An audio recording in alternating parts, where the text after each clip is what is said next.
Ada seorang ulama yang mengomentari bahwa seorang yang majdub itu tidak boleh digurui. Ini halaman 426 ya, silahkan baca yang punya kitabnya itu. Wa'lam anna an-nasa fil jumlati ala arba'ati aqsam. Terusnya. Jadi ada 4 golongan. Majdzubun saja, ahli suluk saja, kemudian ahli suluk, kemudian mereka menjadi orang yang majdub, 3. Yang keempat, orang yang majdub kemudian mereka menjadi ahli suluk. Nah, lantas dari 4 golongan ini mana yang bisa dijadikan sebagai seorang guru yang mendidik kita, yang mentarbiyah kita agar kita bisa usul kepada Allah Subhanahu. Fal awwalani la yasluhani lit tarbiyati wal irsyad.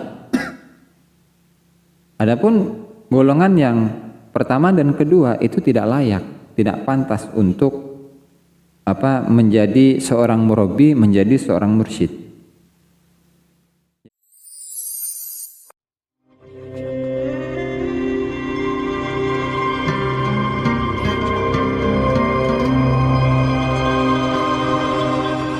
Assalamualaikum warahmatullahi wabarakatuh. Bismillahirrahmanirrahim. Wassalatu wassalamu ala Rasulillah Muhammad ibn Abdullah wa ala alihi wa sahbihi wa la hawla wa la quwwata illa billah. Nawana ta'allum ta'limun nafl intifad dzakru tazkira li ifadati wal istifada wal hath ala tamassuki bi kitabillahi wa sunnati rasulih wa du'a ila al huda wa dalalata ala al khair.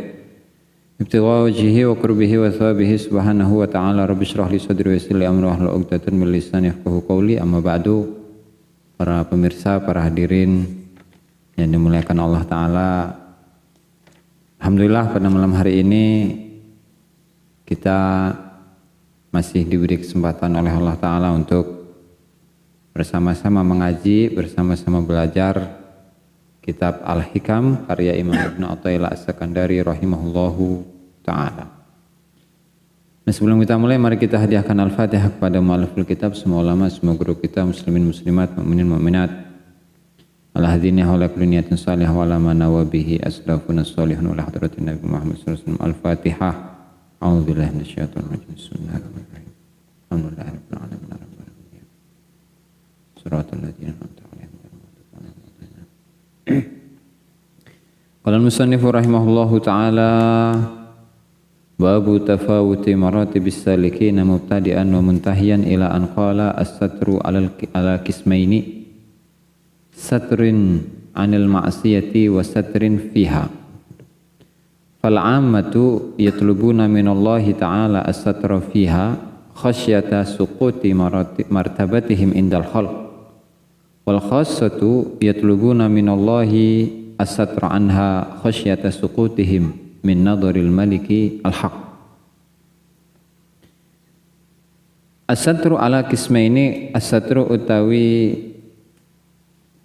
penutup iku ala kismaini iku tetep ing atase bagian loro, satrin rupane penutupan anil maksiati saking maksiat, wa satrin lan penutupan fiha ing dalem maksiat.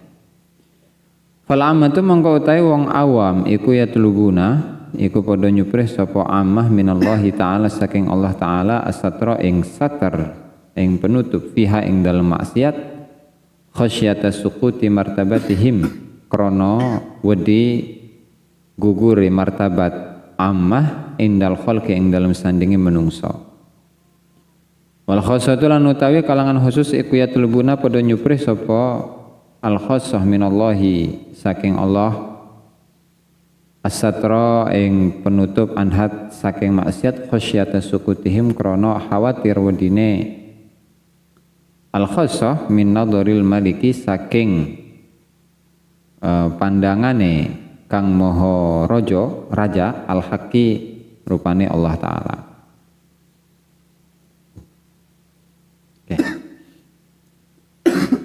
Masih dalam pembahasan mengenai maratibis salikin ya, mubtadi'an wa muntahiyan, yaitu tingkatan para salik, tingkatan orang-orang yang ingin mengenal Allah Ta'ala, baik dari kalangan mubtadi atau muntahi, dari kalangan junior atau senior, pemula atau senior. Pada hikmah sebelumnya sudah kita uraikan bahwasanya seseorang itu terkadang diberi karomah oleh Allah Ta'ala, diberi kemuliaan oleh Allah Ta'ala, meskipun keistiqomahan dalam dirinya itu belum sempurna.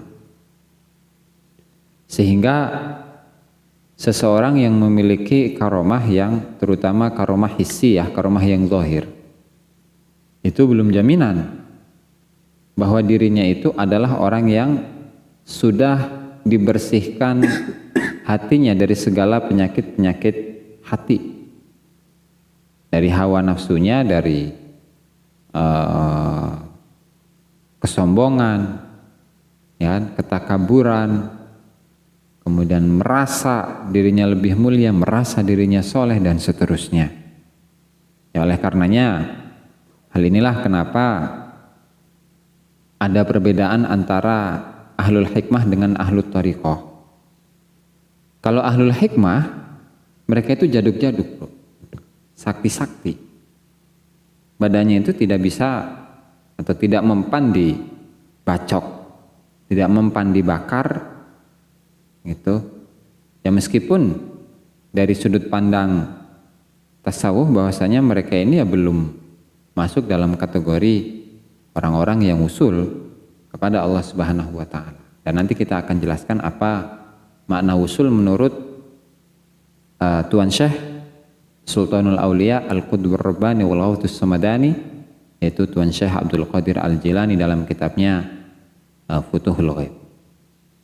Nah, berbeda dengan golongan yang kedua, di mana para arifin, orang-orang yang sudah kenal dengan Allah Ta'ala, mereka itu meskipun sudah dekat dengan Allah Ta'ala, sudah husul kepada Allah Subhanahu wa Ta'ala, nah terkadang di masa hidupnya mereka itu tidak memiliki karomah yang nampak. Bahkan sebagian dari mereka tidak sadar bahwa mereka itu adalah kekasihnya Allah Subhanahu wa Ta'ala. Nah, sedikit saya kutipkan dari kitab Jami' Karomatil Aulia, bahwasannya para kekasih Allah Subhanahu wa Ta'ala itu sebagian di antara mereka itu ada yang tahu bahwa mereka wali, sebagian yang lain enggak tahu bahwa mereka itu wali. Itu sehingga tidak ada kaidah yang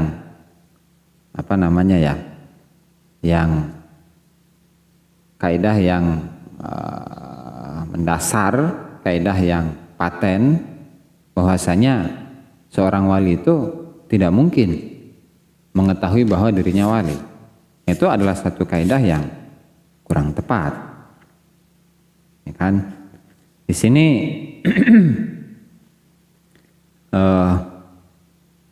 Syekh Yusuf An-Nabhani dalam kitabnya Jami' Karomatil Aulia, ini kalau ini cetakan Darul Fikr ya, di halaman 27 jilid 1, katanya masalatun fi annal waliya hal ya'rifu kaunuhu waliyan. Dalam satu masalah yang akan didiskusikan di dalam kitab ini, bahwasanya wali itu apakah dia tahu bahwa dirinya wali? Ada dua pendapat. Yang pertama, qala al-Ustaz Abu Bakar Ibnu Furak, dan ini adalah seorang ahli usul fikih yang namanya itu berulang-ulang kali disebutkan di dalam referensi usul fikih, dan beliau juga ahli dalam ilmu tauhid ya, terutama mazhab Asy'ari, dan di kitab-kitab tauhid juga ada. Kata beliau, la yajuz. Ini pendapat pertama. Yang kedua, waqala al-Ustaz Abu Ali Ad-Daqqaq, seorang sufi, wa tilmidhuhu Abul Qasim Al-Qushairi, Syekh Abul Qasim Al-Qushairi, yaitu penulis dari kitab Ar-Risalatul Qushairiyah, kata beliau yajuz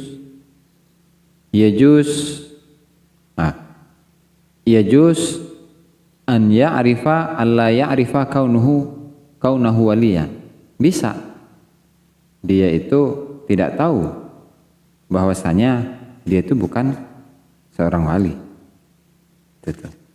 Jadi memang ada dua pendapat ya, tetapi karena hal ini adalah permasalahan tasawuf ya, kita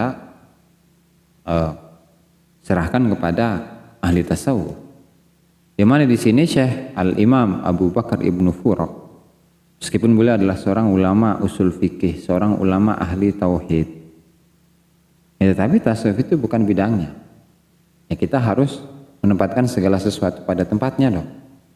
Gak boleh orang yang bukan ahli dalam tasawuf kemudian pendapatnya dijadikan sebagai sandaran utama dalam ilmu tasawuf, nggak bisa. Nah, sehingga di sini yang yang menjadi barometer atau yang bisa dijadikan sandaran dalam ilmu tasawuf ya ahli tasawuf, yang diantaranya Syekh Ali Ad-Daqqaq dan juga Al-Imam Abul Qasim Al-Qushairi rahimahullahu ta'ala. Kembali kepada pembahasan bahwa hikmah yang kita baca pada malam hari ini adalah as-satru ala qismaini. Bahwa ketika seseorang itu berdoa kepada Allah Ta'ala, ustur auratina misalkan, Allahumma astur auratina, Allahumma asturil ummata Allahumma asturil islam wal muslimin, misalnya seperti itu. Ya Allah, tutupilah Islam dan muslimin. Atau kalau kita itu, ya Allah tutupin, ya Allah saya minta kepadamu agar kemaksiatan saya ditutup oleh Engkau. Nah, ini ternyata ada dua bagian. Kata Syekh Ibnu Athaillah As-Sakandari, kata beliau, satrin anil maksiyah, ditutup dari kemaksiatan. Wasatrin fil maksiyah, dan ditutup dalam kemaksiatan. Nah, berarti kalau penutup ya, seseorang yang meminta kepada Allah Ta'ala untuk ditutupi dirinya dalam kemaksiatan, berarti kan dirinya berada dalam kemaksiatan, hanya saja dia ingin menutupi dirinya supaya tidak terlihat oleh orang lain bahwa dirinya adalah orang yang bermaksiat. Nah, sehingga satrin fil maksiyah itu adalah bagi orang-orang yang awam. Itu pertama. Kalau yang kedua, satrin fil maksiyah, satrin anil maksiyah, dia itu meminta kepada Allah Ta'ala untuk menutupi dirinya dari maksiat. Dalam arti dirinya itu ditutupi dari maksiat sehingga maksiat itu dijauhkan dari dirinya. Ya kan? Oleh karenanya di sini dilanjutkan, fal ammatu yatlubuna minallahi ta'ala as-satra fiha. Orang awam itu meminta kepada Allah Ta'ala untuk ditutupi di dalam kemaksiatan. Mereka berada dalam kemaksiatan, tapi mereka itu meminta kepada Allah untuk menutupinya dari orang lain agar kemaksiatan yang dia perbuat itu tidak dilihat oleh orang lain. Itu. Karena khawatir khasyata suquti martabatihim indal khalq. Ya, karena ketika banyak orang yang tahu bahwa dirinya adalah orang yang bermaksiat, gitu kan, martabat mereka, derajat mereka akan direndahkan oleh orang lain. Ya, contohlah ketika ada seorang kiai, dia punya santri banyak, pondoknya besar, gitu kan. Nah, ternyata dia misalnya kebiasaannya itu berjudi, hobi itu man. Dia memiliki hobi yaitu apa? Judi. Nah, meskipun dia tahu hukumnya, tetap dia jalani terus. Dan dalam doanya dia selalu minta kepada Allah, ya Allah tutuplah saya, tutuplah kemaksiatan saya. Nah, berarti dia itu mengkhawatirkan orang lain daripada mengkhawatirkan dirinya sendiri. Yang dia takuti itu bukan Allah Subhanahu wa Ta'ala, tetapi yang ditakuti itu adalah orang lain. Nah, beda dengan golongan yang kedua. Kalau golongan yang kedua, yang mereka minta, yang mereka doakan dari Allah Subhanahu wa taala itu mereka meminta, ya Allah tutuplah kami dari maksiat. Tutuplah maksiat dari kami. Tutuplah maksiat dari kami, tutuplah kami dari maksiat, sehingga maksiat itu sama sekali tertutup dari diri kami. Nah, makanya wajar kalau golongan ahli sufi itu mereka tergolong orang-orang yang mahfud, terjaga. Terjaga dari apa? Terjaga dari maksiat. Nah, beda antara para nabi, para rasul dengan para wali. Kalau para nabi dan para rasul, mereka maksum. Maksum itu terjaga dari maksiat dan mustahil untuk melakukan sebuah kemaksiatan. Nah, sehingga misalnya ketika ada kisah-kisah, misalnya kita membahas tentang hadis atau menelaah hadis lah. Di situ yang terkesan bahwasanya Rasulullah Shallallahu Alaihi Wasallam itu melakukan dosa, ya nggak mungkin. Ya karena mereka adalah orang-orang yang dimaksumkan oleh Allah Subhanahu wa taala, sehingga dalam tasyri', dalam mengajarkan syariat, mereka mustahil untuk melakukan kesalahan, mustahil untuk melakukan sebuah kemaksiatan. Saya kasih contoh. Dalam sebuah hadis Rasulullah Shallallahu Alaihi Wasallam, wa kana Shallallahu Alaihi Wasallam yashrabu qa'iman. Wa kana Shallallahu Alaihi Wasallam yabulu qa'iman. Oke.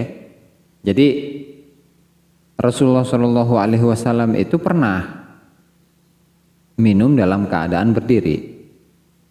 Rasulullah Shallallahu Alaihi Wasallam itu pernah kencing dalam keadaan apa? Berdiri. Lalu hal ini kencing berdiri gitu kan memang sunnahnya itu adalah duduk atau minum berdiri kan sunnahnya juga duduk. Lantas apakah minum dalam keadaan berdiri itu adalah termasuk sebuah kemaksiatan? Apakah ketika seseorang itu kencing berdiri atau minum berdiri itu adalah sebuah kemaksiatan atau enggak lah? Kalau itu adalah maksiat, maka hal ini tidak akan dilakukan oleh Rasulullah. Gitu tuh. Makanya minum dalam keadaan berdiri atau kencing dalam keadaan berdiri hukumnya jaiz. Enggak sampai pada taraf makruh. Gitu. Nah, ini adalah pandangan ahli fikih ketika mereka beristimbat dari sebuah hadis Nabi Shallallahu Alaihi Wasallam yang diriwayatkan oleh Imam Bukhari, itu tadi yang kita bacakan, kana Shallallahu Alaihi Wasallam yashrabu wa yabulu qa'iman. Rasulullah SAW itu minum dan kencing dalam keadaan berdiri. Kalau kita lihat syarah-syarahnya, wastambatal fuqaha'u minal hadis ala annal baula qa'iman wasyurba qa'iman jaizun. Itu boleh. Ini fikih nih berbicara tentang istimbat.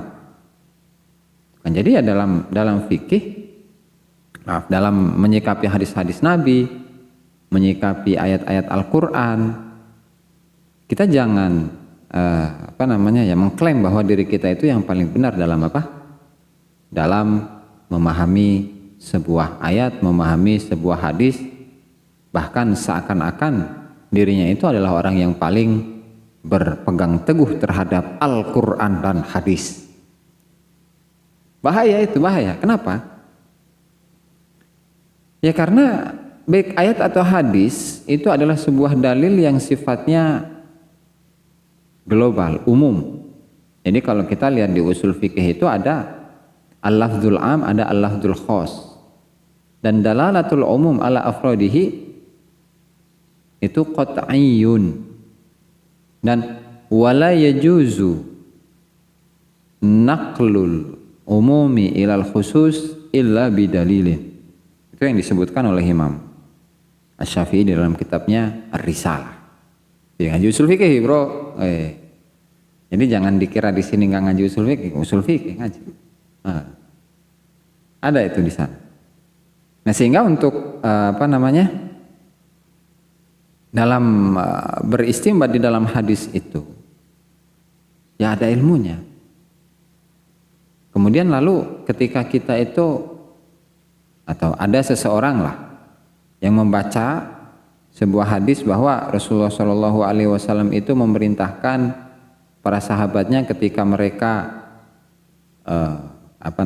membuang hajat, kencing misalnya, atau ketika memerintahkan mereka ketika minum itu harus duduk. Ada perintah misalnya.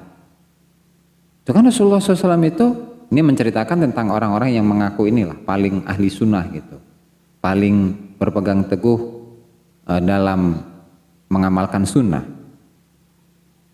Kata mereka, Rasulullah SAW itu memerintahkan kita untuk minum dalam keadaan duduk dan kencing dalam keadaan duduk, sehingga orang yang kencing dalam keadaan berdiri itu haram misalnya. Ya salah besar, bro. Anda memahami demikian, kapasitas Anda untuk memahami ayat, memahami hadis itu sejauh mana? Ya kan? Kemampuan Anda untuk memahami teks ayat, teks hadis itu sejauh mana? Mesantren aja nggak pernah gitu ibaratnya. Kalau ada, atau yang pernah mesandarnya juga ketika mesantren dia tiduran, ngajinya nggak pernah serius gitu kan. Sehingga dari mana kemampuan itu? Kemudian pemahaman orang tadi yang melihat satu hadis, dua hadis kemudian bertentangan dengan pemahaman para ulama, ya misalnya pemahamannya Syekh Nawawi Banten, pemahamannya Syekh Ibnu Hajar Al-Asqalani, pemahaman Syekh Zainuddin Al-Iraqi, Taqiyuddin As-Subki, kemudian pemahamannya Imam Ghazali dan seterusnya. Emang sebanding gitu. Lantas kemudian dia tidak perlu mazhab-mazhaban, nggak usah mazhab Syafi'i dan nggak usah yang lainnya. Ya nggak bisa, bro. Kita ini siapa gitu kan? Harus kita tempatkan segala sesuatu pada tempatnya, gitu ya. Ada lagi sebuah komentar itu saya baca. Bahkan ada seorang ulama yang mengomentari bahwa seorang yang majdub itu tidak boleh digurui, ya kan? Ya karena dia sedang tenggelam dalam cinta Allah Ta'ala. Sehingga ketika dia tenggelam dalam cinta Allah Ta'ala, ya sudah kita dengarkan, kita aminkan ketika dia berdoa, ketika dia ceramah ya kita dengarkan. Tapi untuk dijadikan sebagai guru nggak boleh, gitu kan? Oke, kita baca teks dari Al-Imam Ibnu Ajib rahimahullahu ta'ala. Dan ini tidak hanya pandangan beliau ya dalam dalam hal ini, tetapi mayoritas ulama sufi ya, misalnya seperti silakan Anda buka di mana Syarah Hikam di sini, Iqadul Himam. Kalau di sini halaman belum mana buat pada hikmah 251 itu pada hikmah dalla biwujudi atharihi ala wujudi asma'ihi wa biwujudi asma'ihi ala thubuti awsafihi wa biwujudi awsafihi ala wujudi zatihi id muhalun an yaqumal wasfu binafsihi.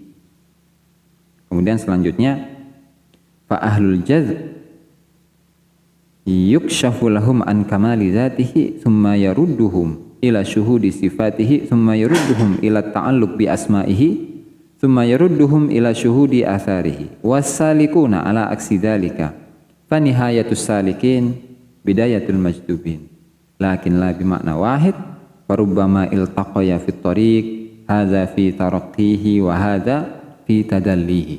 Di situ nanti akan ada penjelasan bahwasanya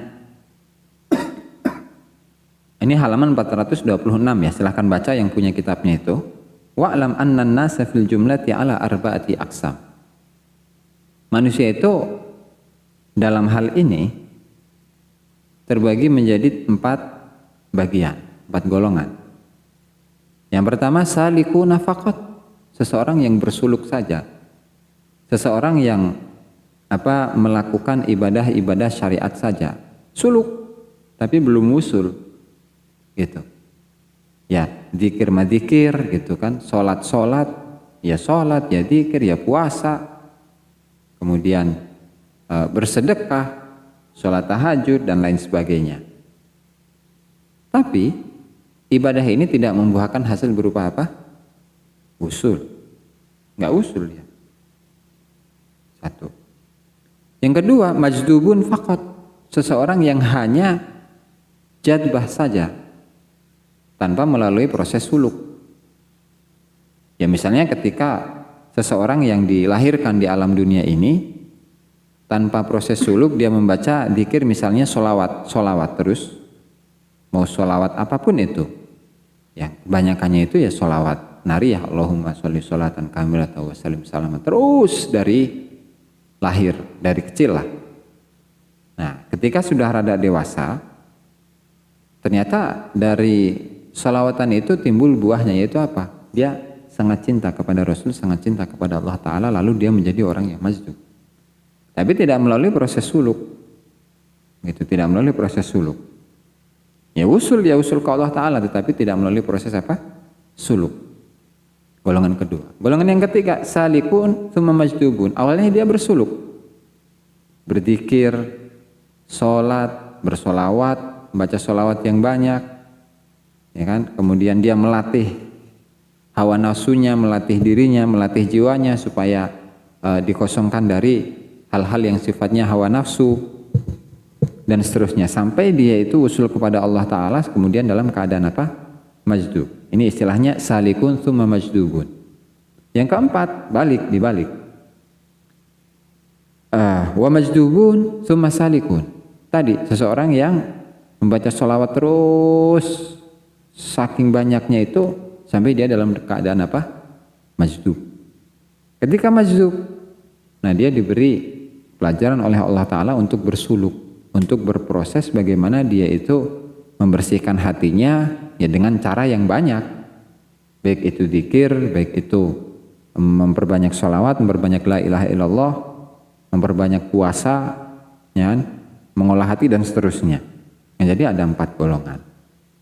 Majdzubun saja, ahli suluk saja, kemudian ahli suluk, kemudian mereka menjadi orang yang majdub, 3.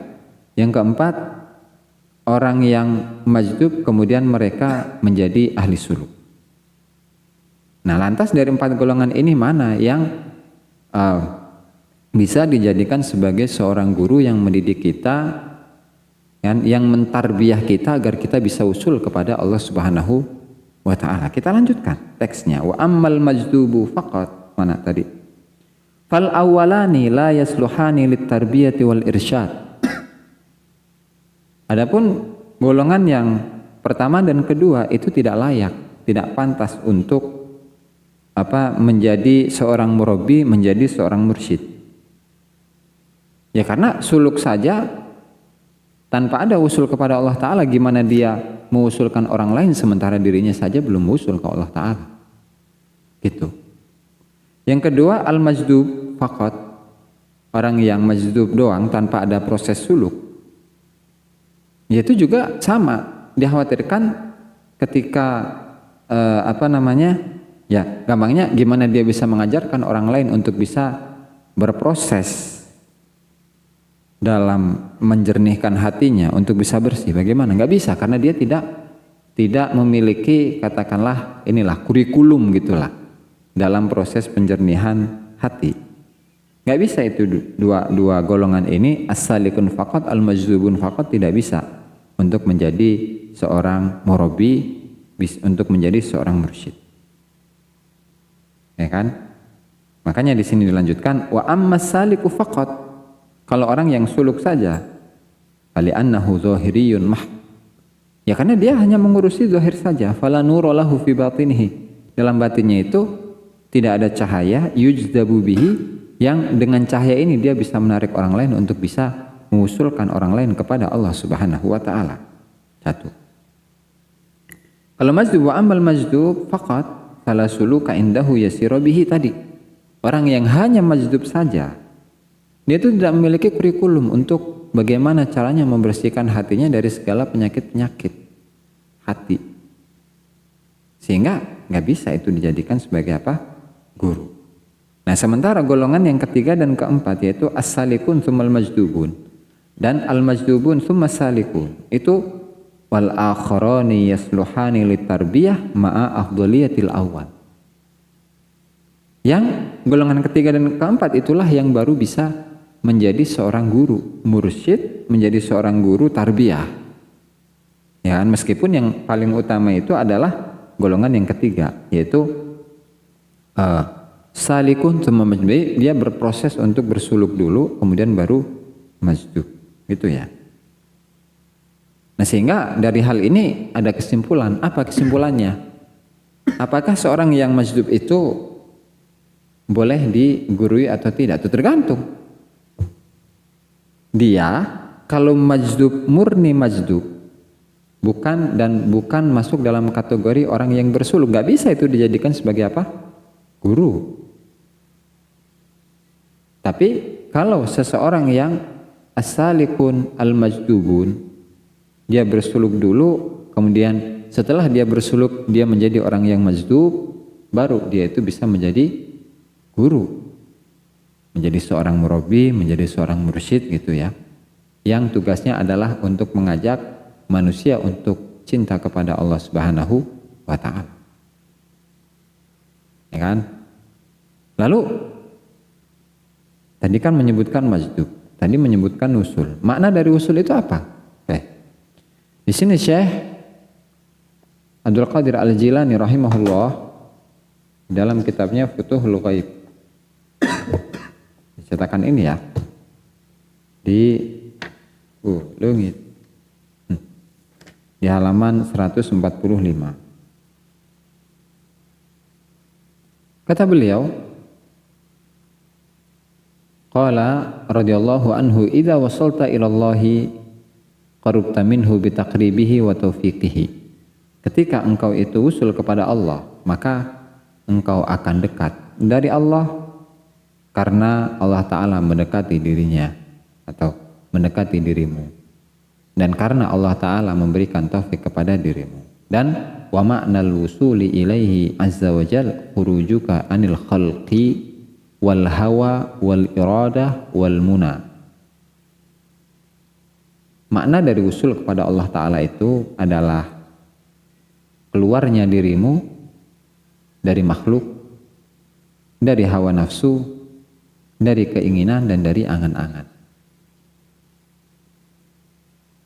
Wathubut ma'a fi'lihi, dan tetap bersama dengan perbuatan Allah, wa iradatihi azza wa jal min ghairi an yakuna minka harakatun fika, dan bersama dengan keinginan Allah Ta'ala tanpa ada gerakan yang berasal dari dirimu, dan wala fi khalqihi bika, dan bukan karena pengaruh dari orang lain kepada dirimu. Itu usul ke Allah Ta'ala. Jadi keluarnya kecintaan kepada makhluk, keluarnya kecintaan kepada hawa nafsu, keluarnya kecintaan kepada keinginan diri, keluarnya kecintaan kepada angan-angan yang ada dalam dirinya, itulah usul. Dan dia juga harus bersama dengan perbuatan Allah Subhanahu wa Ta'ala kepada dirinya. Jadi misalnya dia ada seseorang lah, dia ingin menjadi orang yang masyhur, orang yang populer, itu misalnya. Tetapi karena Allah Subhanahu wa Ta'ala menguasai dirinya, maka dia akan melawan keinginannya untuk menjadi orang yang populer. Tapi kalau sebaliknya, seseorang yang ingin bersembunyi, tetapi dipopulerkan oleh Allah Subhanahu wa taala, ya maka dia juga tidak akan bisa melawan. Gitu. Nah, jadi proses seperti ini tuh bagaimana caranya? Yaitu bertarekat. Caranya tidak ada lain kecuali dengan bertarekat. Bagaimana bertarekat? Ya, yang namanya bertorikoh mah, dia tentu memiliki seorang guru yang sesuai dengan kriteria yang ada di dalam ilmu tasawuf, dalam ilmu torikoh, ya kan? Yang ada 3 itu, dan nanti akan dijelaskan di Syarah Manaqib Syekh Abdul Qadir Al-Jilani. Itu kan, jadi apa itu? Ada 3 ilmu ulama, yang pertama, yang kedua itu hikmatul hukama, dan yang ketiga adalah siyasatul muluk. Dan bagaimana penjelasannya, bagaimana artinya, itu nanti disimak aja tuh di sana ya, kitab di pengajian Syarah Manaqib. Jadi harus disimak terus itu supaya tahu apa saja yang akan dijelaskan. Jadi gitu ya. Nah, kembali pada materi, di mana berapa menit, Bro? 36. Oh. Panjangan nanti ya. Jadi kembali pada materi bahwa hidup ini ya pilihan. Kita mau memilih diri kita menjadi orang yang awam atau ingin menjadi orang yang khawas. Kalau orang yang awam, ya tadi nanti dia akan katakanlah terjebak di dalam tipuan, atau dia itu akan berada dalam jebakan orang lain. Dia menjebak diri sendiri oleh orang lain. Jadi yang dia perhatikan,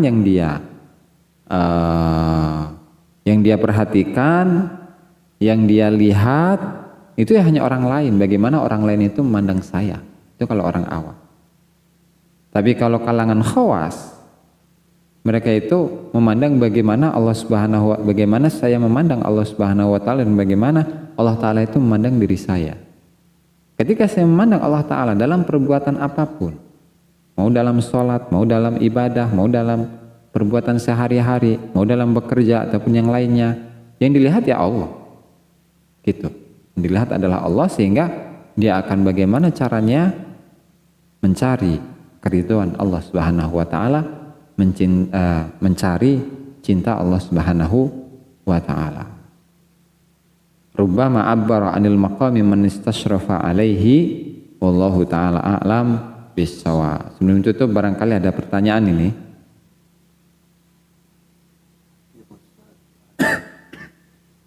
Jadi dalam bertorikoh banyak yang disebutkan itu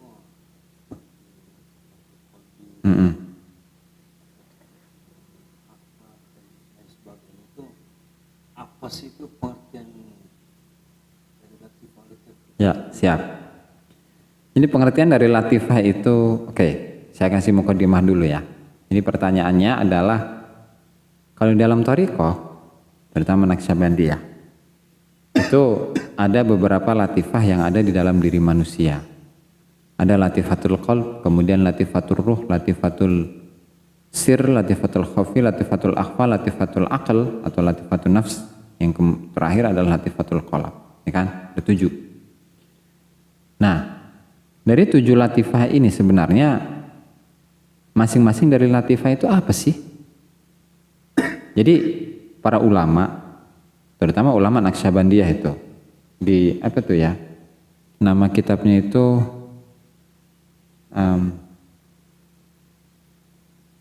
Lataiful Ma'arif fi Ma'rifatil Lataif atau apa gitu, karangan dari ulama Dagestan, ulama dari mana itu, daerah pinggiran Irak, ada itu.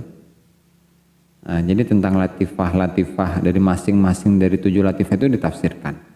Yang pada intinya adalah latifah itu adalah satu titik yang ada di dalam ruh manusia, di mana titik tersebut itu memiliki fungsi sendiri dan memiliki pekerjaan sendiri, gitu. Dan seseorang itu tidak bisa berpindah atau menghidupkan latifah yang kedua sebelum latifah pertama itu sudah selesai. Dalam arti gini,